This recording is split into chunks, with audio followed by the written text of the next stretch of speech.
नमस्कार, मैं गज़ल राजपूत। आप देख रहे हैं क्राइम स्टोरी, जहां हर हकीकत और हर राज बेनकाब होता है। 24 जनवरी 2026 की रात करीब 1 बजे का वक्त था। उत्तर प्रदेश के आगरा शहर में जवाहर ओवर ब्रिज के ऊपर एक शख्स अपनी स्कूटी से जा रहा था। रात का सन्नाटा था और सड़क पर बहुत कम लोग नजर आ रहे थे। तभी अचानक स्कूटी का बैलेंस बिगड़ गया। वजह थी स्कूटी के पायदान पर रखी एक भारी बोरी फिसलकर नीचे गिर गई थी। उसने फौरन स्कूटी को सड़क किनारे रोका और नीचे उतारा।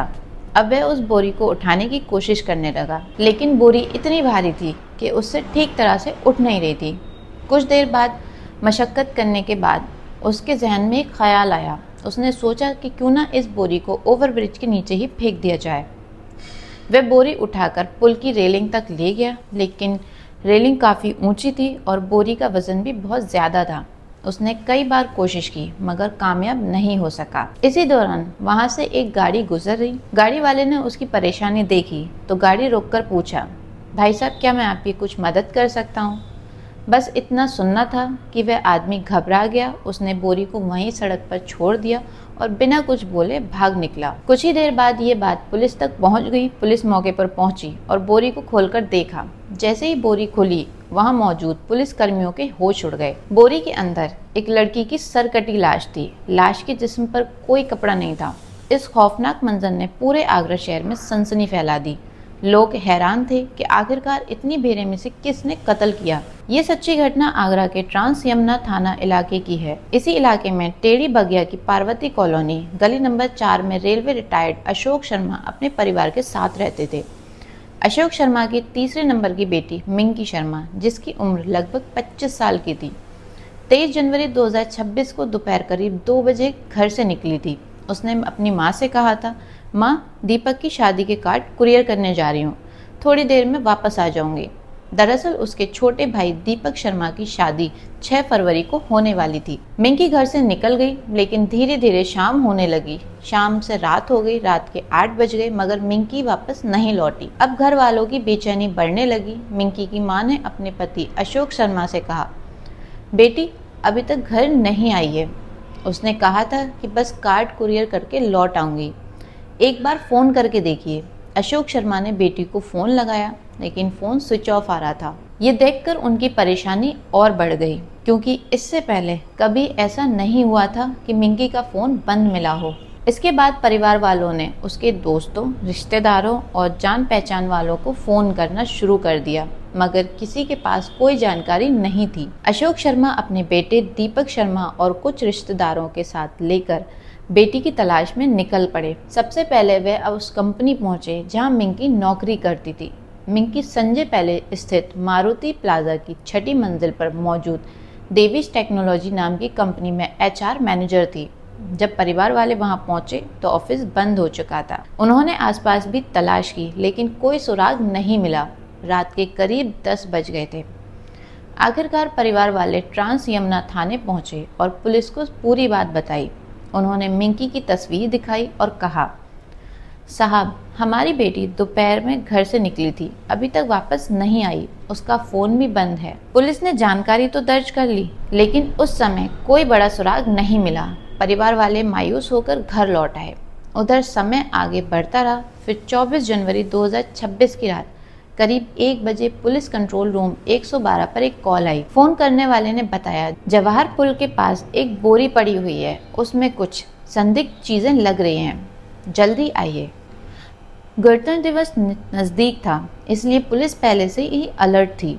पुलिस तुरंत मौके पर पहुंची। जब बोरी खोली गई तो उसके अंदर पूरी तरह टेप से लिपटी हुई एक लड़की की लाश मिली। लाश का सिर गायब था, पैर भी कटे हुए थे। लड़की के जिस्म पर कोई कपड़ा नहीं था। मामले की गंभीरता को देखते हुए आला अधिकारी भी मौके पर पहुंच गए। लाश को पोस्टमार्टम के लिए भेज दिया गया।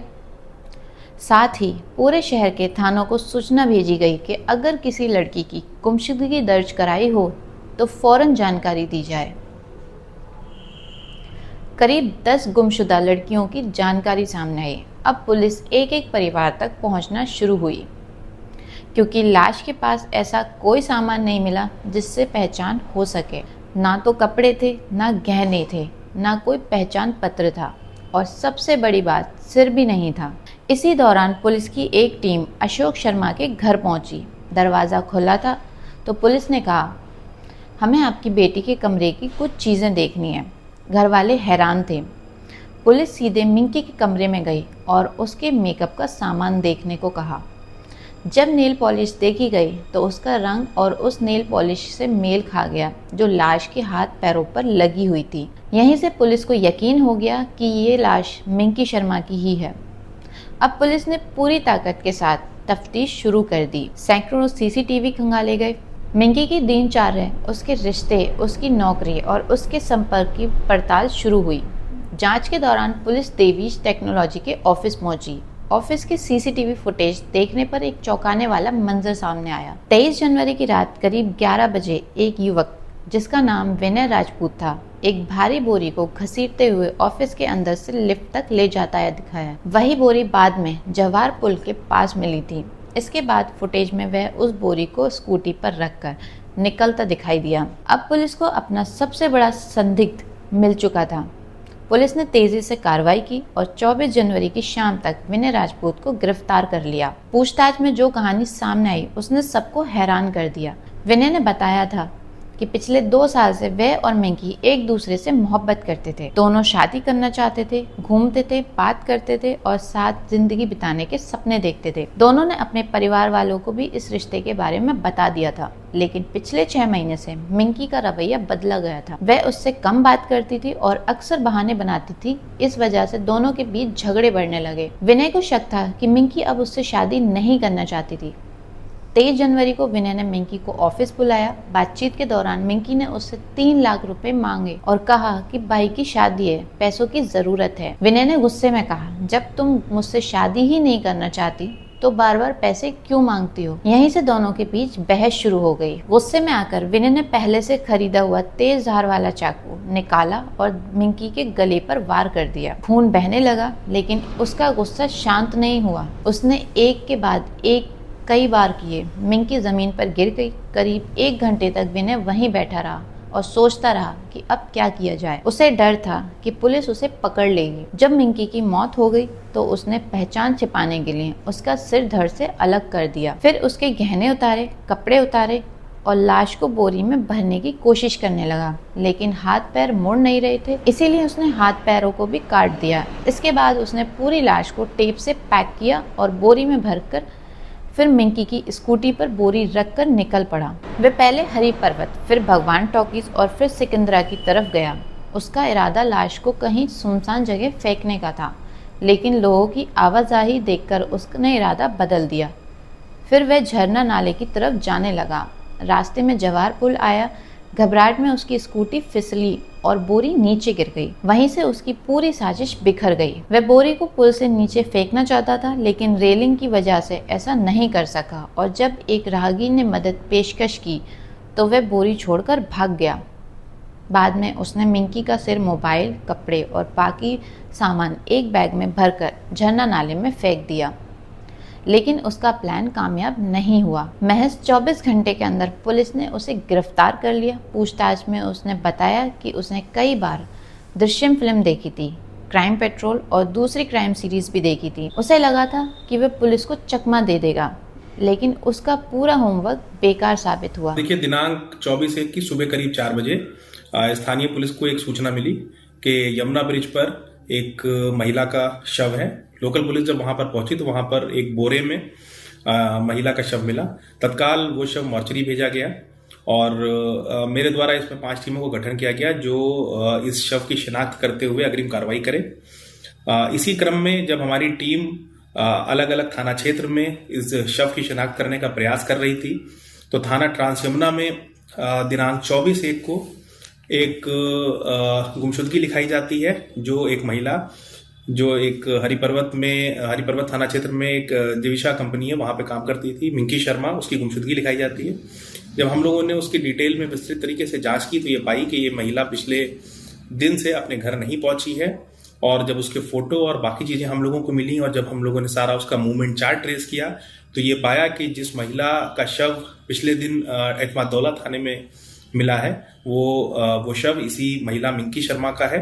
तत्काल गुमशुदगी को एफआईआर में पंजीकृत करते हुए एक मर्डर का मुकदमा उनके भाई की तहरीर पर तत्काल लिखा गया। और इसमें जब विस्तृत तरीके से घटना के वर्कआउट के लिए टीमें लगी तो उन्होंने पाया कि मिंकी शर्मा के साथ काम करने वाला एक युवक जिसका नाम विनय सिंह है, जो इनके साथ पिछले 2 साल से काम करता था, और कुछ इनकी आपस में अनबन हुई। अनबन होने के बाद ये मिंकी से शादी करना चाहता था। मिंकी उस शादी को रेजिस्ट कर रही थी, और उस दिन जब ये अपने ऑफिस आई तो ऑफिस आने के बाद उस व्यक्ति ने, विनय सिंह ने, इसकी निर्ममता से हत्या कर दी। विनय सिंह से विस्तृत पूछताछ करने पे विनय सिंह ने अपना जुर्म इकबाल किया, और जो चाकू जिससे उसने मिंकी की हत्या की उसकी बरामदगी हो गई है, स्कूटी की बरामदगी हो गई है, मिंकी के कपड़ों की बरामदगी हो गई। उनके घर वालों ने शव को पहचान लिया है। विनय सिंह तत्काल न्यायिक अभिरक्षा में भेजे जा रहे हैं। इस पे सबसे कठोर दंडात्मक कार्रवाई पुलिस की ओर से। सिर्फ 24 घंटे में पुलिस ने पूरे मामले का खुलासा कर दिया। विनय राजपूत को जेल भेज दिया गया। उधर मिंकी शर्मा के परिवार वालों का रो रो कर बुरा हाल था। जिस घर में कुछ दिन बाद शादी की शहनाई बजने वाली थी, उसी घर में मातम छा गया।